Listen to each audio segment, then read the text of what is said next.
ಹಳೆಯ ಚಿನ್ನದ ಒಡವೆನ ಅಧಿಕ ಬೆಲೆಗೆ ಮಾರಬೇಕೆ? ಅಂದ್ರೆ ಆಟಿಕಾಗೆ ಕಾಲ್ ಮಾಡಿ 8880 ಅಟ್ಟಿಕಾ ಗೋಲ್ಡ್ ಕಂಪನಿ. ಅಕ್ರಮ ನೇಮಕಾತಿ ವಿರುದ್ಧ ಬೀದಿಗಿಳಿದ ಉದ್ಯೋಗಾಕಾಂಕ್ಷಿಗಳು. ಫ್ರೀಡಂ ಪಾರ್ಕ್ ನಲ್ಲಿ ಉದ್ಯೋಗಾಕಾಂಕ್ಷಿಗಳ ಪ್ರತಿಭಟನೆ ನಡೀತಾ ಇದೆ. ಅಕ್ರಮ ನೇಮಕಾತಿ ವಿರುದ್ಧ ಉದ್ಯೋಗಾಕಾಂಕ್ಷಿಗಳು ಬೀದಿಗಿಳಿದಿದ್ದಾರೆ. ಕೆಪಿಎಸ್ಸಿಯಲ್ಲಿ ಅಕ್ರಮವೇ ತುಂಬಿ ತುಳುಕ್ತಾ ಇದೆ. 80 ಲಕ್ಷಕ್ಕೆ ಒಂದೊಂದು ಹುದ್ದೆ ಸೇಲ್ ಆಗ್ತಾ ಇವೆ. ಕೆಎಎಸ್ ಹುದ್ದೆ 1.5 ಕೋಟಿಗೆ ಸೇಲ್ ಆಗಿದೆ. ಕಳೆದ 5 ವರ್ಷದಿಂದ ನಡೆದ ನೇಮಕಾತಿಯಲ್ಲಿ ಅಕ್ರಮ ನಡೆದಿದೆ. ದಾಖಲೆಗಳ ಸಮೇತ ರಾಜ್ಯಪಾಲರಿಗೆ ದೂರನ್ನ ಕೊಟ್ಟಿದ್ದೇವೆ. ಕೆಪಿಎಸ್ಸಿ ಹಗರಣವನ್ನ ಸಿಬಿಐಗೆ ವಹಿಸುವಂತೆ ಆಗ್ರಹಿಸಲಾಗಿದೆ. ರಾಜ್ಯಾದ್ಯಂತ ಉಗ್ರ ಹೋರಾಟದ ಎಚ್ಚರಿಕೆಯನ್ನ ಕೊಟ್ಟಿದೆ ಇಲ್ಲಿ ಅಕ್ಸಾ.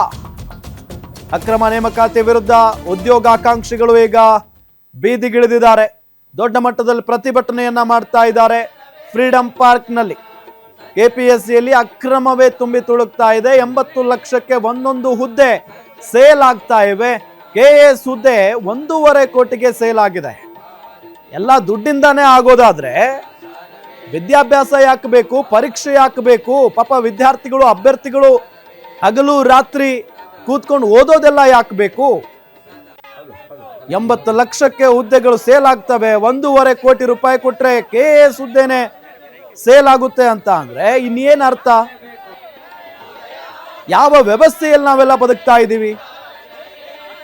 ಪಾಪ ಬಡ ವಿದ್ಯಾರ್ಥಿಗಳು ಕೋಟಿ ಕೋಟಿ ಕೊಟ್ಟು ಉದ್ಯೋಗ ಪಡೆಯೋದಕ್ಕೆ ಸಾಧ್ಯ ಆಗುತ್ತಾ?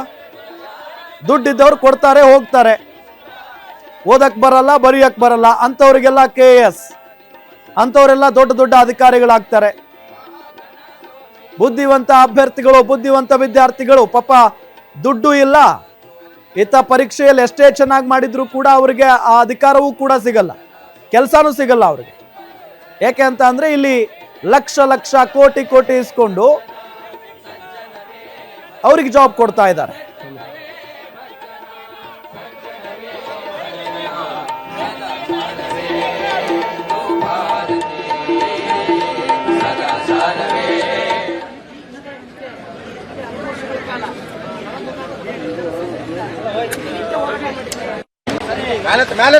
ಬೇಕೇ ಬೇಕು ಮೇಡಮ್ ದಯವಿಟ್ಟು